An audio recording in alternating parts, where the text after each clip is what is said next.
However, if something happens, you know, I can't expect him to say, time out, I can't go to that fire because I'm going to the range. So, it's tentative.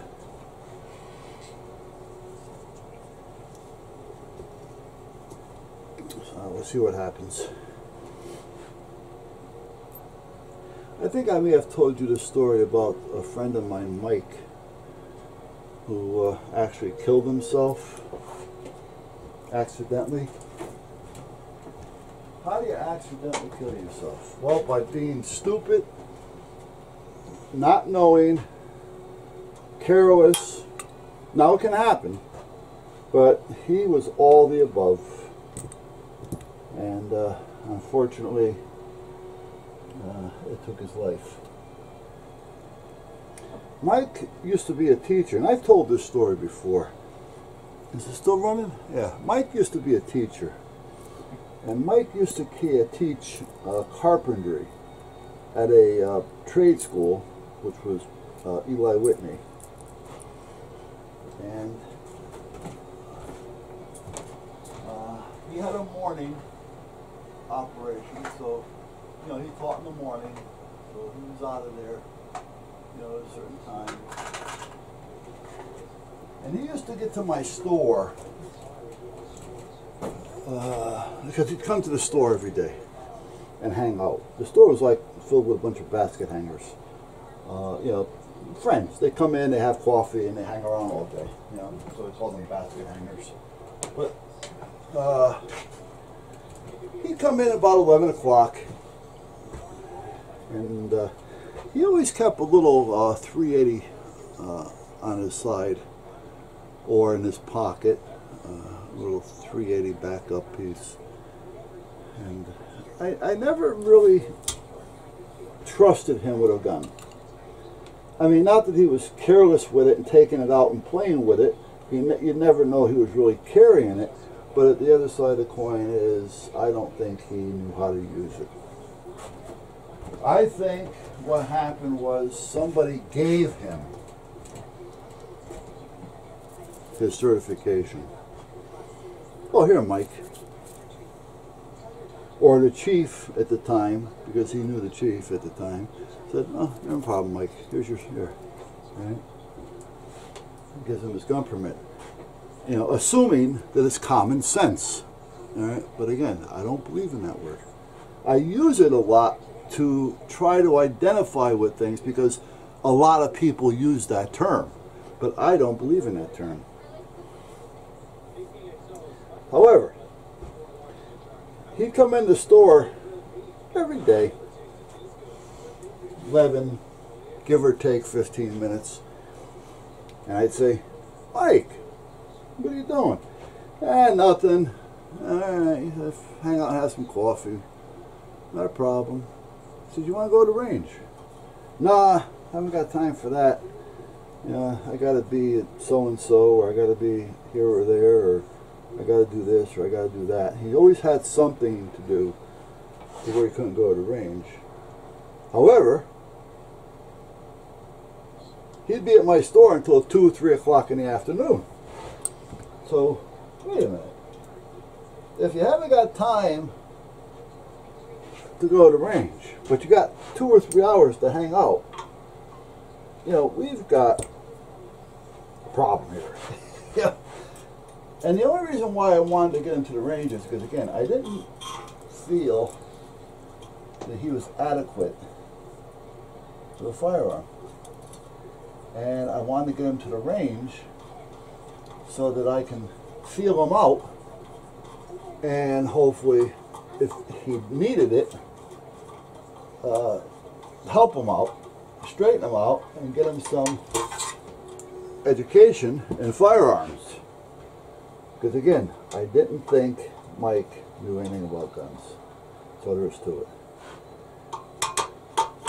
So meanwhile, never got to the range. Well, Mike used to hang around because he was a carpenter, and a damn good one. All right, like I said, he was a teacher in a trade school, and I had him do work for me, so I know. I had him build me a custom TV cabinet, TV stereo cabinet. But meanwhile, the nice work. Never had a chance to go to the range. Now Nippy, Mike hung around with other tradesmen. One of them, his name was Nippy. Now Nippy got his nickname. He was an Italian guy, you know, and they're all, you know, in their 40s, you know, late 40s. Well, Nippy was a tile guy, and that's how we named him Nippy, because of the nippers. You know, back then, I'm sure they still use them. If you got to cut around a piece of pipe in the floor or something, you get out your little tile nippers and you nip it.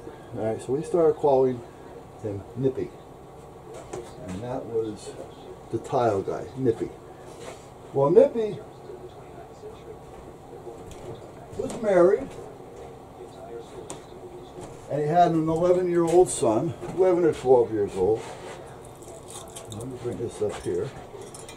And Mike used to get along with kids. He liked kids. Him and his wife. Well, Nippy and his wife and his kid were going to go to Mike's house Sunday for dinner. So the kid, Nippy's kid, spent Saturday night at Mike's house. You know, which is, you know, no big deal.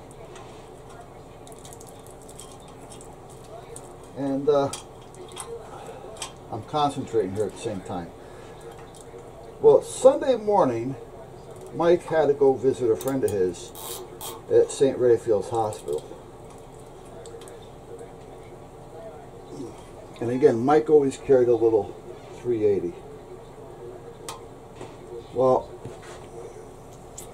back then, you can carry a gun into the hospital. I've said it before. I used to take my gun into the courthouse. You know, it wasn't a big deal. Now you can't get in there with anything with a 1-inch blade on it. A fingernail clipper. But meanwhile, for some reason, the guard decided to ask, and it was a guard, a regular contract security guard, all right, who knew no more than what Mike knew. And asked Mike if he had a gun on him. And again, I don't know for what reason. Mike said yeah. The guard asked him if it was loaded. Now we know this because the kid was with him. So this is why we know, you know, what was going on and what was said and so on. So Mike said yeah. So he hands it to the guard. Now, when you take a semi-automatic or a pistol, whatever it is you want to call it, and you've got the magazine in there, and let's just say there's nothing in the chamber. So, if you were to pull the trigger, nothing would normally happen. However, we treat every firearm as a loaded. There's no such thing as an empty firearm. Well, Mike had his magazine in, but he didn't have one chambered. So the guard goes like this. Oh, yeah, there's nothing there, because he's looking down inside the barrel, and there's nothing there. But as soon as he does this, it loads one into the chamber. So now the gun is loaded and has one in the pipe, so it is loaded.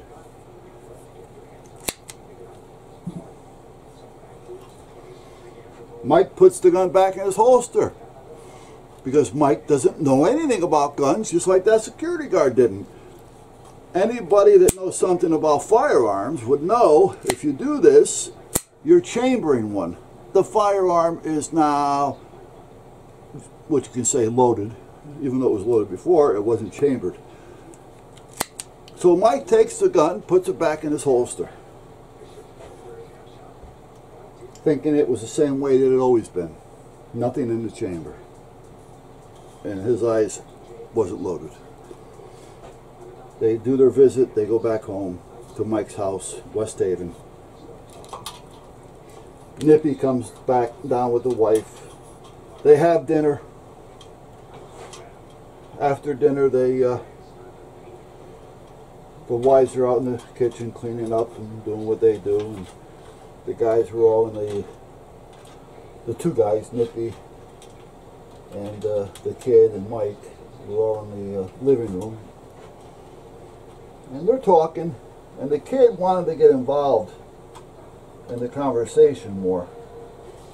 So he started talking about BB guns. Well, Mike, being a teacher in carpentry, but at the same time owning firearms, felt that he was the perfect candidate to teach this kid a little bit about guns and gun safety. Because whatever it is, if it fires a projectile, you have to treat it the same. And that's with safety. Never point it in an unsafe direction. Keep your finger off the trigger or whatever it is that fires and releases the projectile. Whatever. Safety, safety, safety. Regardless of what it is. If it fires a projectile, treat it with safety. So meanwhile, Mike takes the kid into his bedroom and shows the kid a couple of his revolvers. And while he's doing this, he pulls this pistol, or semi-automatic, whatever it is you want to classify it as, out of the holster, and he tells the kid, "You never do this," and he puts the gun to his head and pulls the trigger, thinking that there was nothing in the chamber, not thinking about safety whatsoever. Like, never point a firearm at anything unless you intend on destroying it or killing it. Keep your finger off the trigger at all times. Keep it pointed in a safe direction. Treat every firearm as loaded. Right. Then there's knowing your target and beyond, yada yada yada. However, Mike pulls the trigger, blows his brains out, kills himself.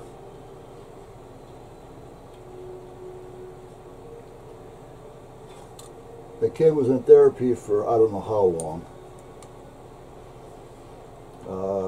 Nippy and them naturally felt bad. But what do? You know? The wife, after Surf Pro came in there and cleaned up the place, they do a lot of hazard cleanup and stuff like that. But after Surf Pro came in there and cleaned everything up, the wife couldn't stay there anymore, you know, in the house, because that's, you know, her husband killed himself in there. They own the house, but they had to sell the house. She sold the house. And he ruined a bunch of lives because of his stupidity. Now, I don't know why I came back to that story, but I must have been talking about something in safety. So he killed himself accidentally, but because it's stupid, right? Now, we all do stupid things, but when it comes to a firearm, it's going to cost you a life. Somebody's, yours, whatever, it's going to happen. And that's all there is to it. So you really, really have to maintain it. Now, that's why they have the rules.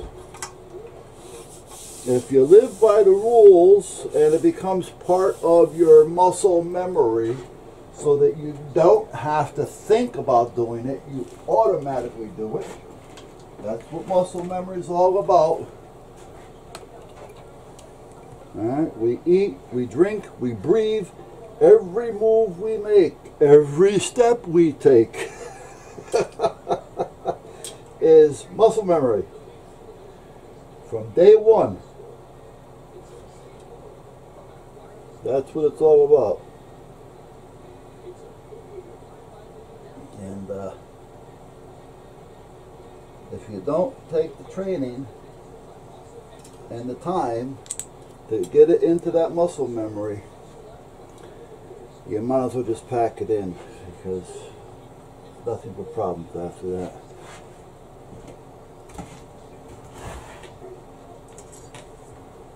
And when I give classes, I try to make it a point And how I do that is I'll be talking to somebody and I'll say, okay, who wants to be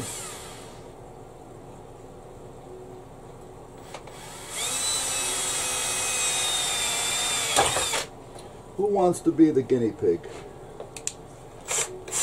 You know, because I don't want to just pick on somebody, you know. I want them to know that they're signing up to be picked on. Right? You know, and a couple will raise their hand, you know, and it's all done in fun, so it's not that I'm insulting anybody or embarrassing anybody. So I'll tell them, okay.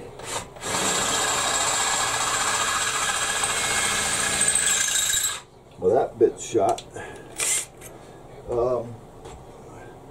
I said, I want you to go out to your car and start it up. And then after you do it, turn it back off and come on back in. And then you look at me. There's another good one. Well, a lot of good bits. These are all new too. They're all Iron, Irwin. Let me go to the old faithful Unibit. Well,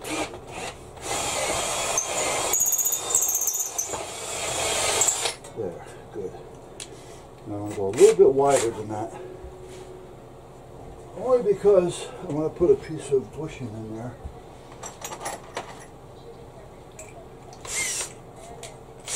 So I tell them, go out to the car, start it up,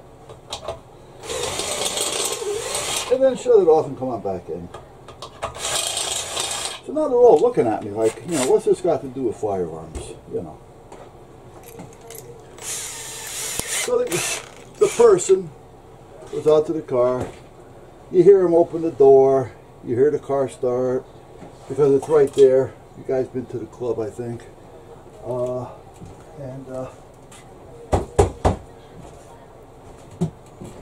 Starts the car up, you hear it shut off, you hear him, you know, shut the door and come back in.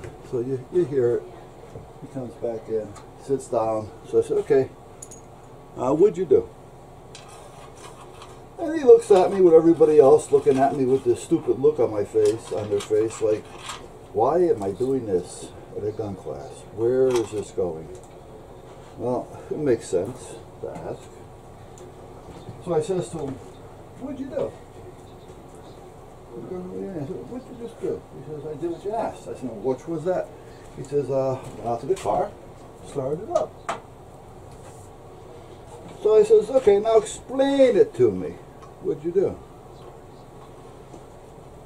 And he's still dumbfounded. And they are, until they realize what I'm looking for. And they don't realize that until I tell them. I said, okay, here's where we're going. First thing you did was you had to stand up. You were sitting down. He goes, yeah. I said, okay. I said, then you had to walk to the door because you had to get out. He goes, yeah. And you had to open the door because you couldn't walk through it. And I don't think that, you know, you have the ability to go in invisible or anything. Yeah.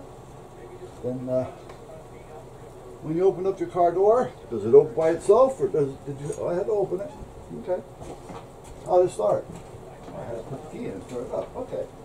So you get the picture now? And then when you were done, I turned it off. I came back in here. Okay, now you're getting the picture. Everything that you did from the time that I asked you to do it, you did automatically. You didn't think about it at all. You just did it. Because it's part of your muscle memory. It's built in. You've been doing it since the day you started to learn, the day you came out of the womb.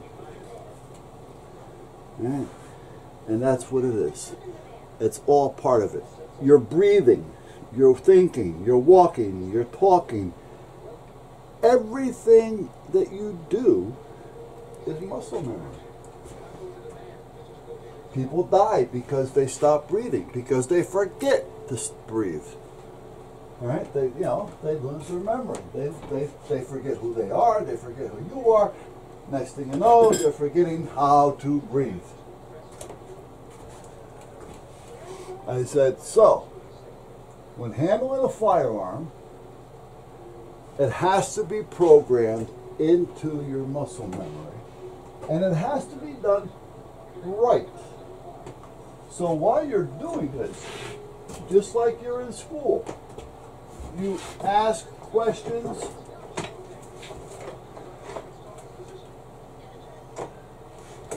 and you learn. You don't just assume. I says, and if you get an answer, think about the answer before you act on it. Because the other person may be just throwing an answer out there, like throwing spaghetti on the wall to see if it sticks.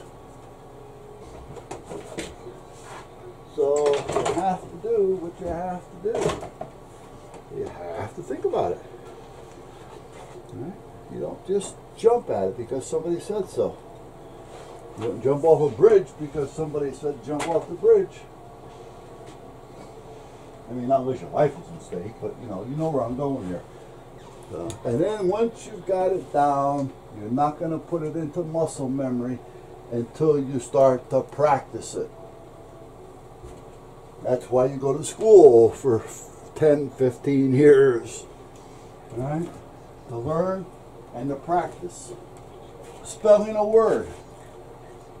You learned how to spell it. It's set into your muscle memory. It's set into your brain, your mind, which controls. So again, this is what happens. You have to have the firearm training, safety, and the workings built in. So you don't have to think about it. And this way you won't do wrong. Right? I mean, how many times have you driven home, and the next thing you're home and you say, I don't remember any of the ride. Because you may have been thinking of something totally different. You're not even thinking about driving, but yet you were able to drive home safely.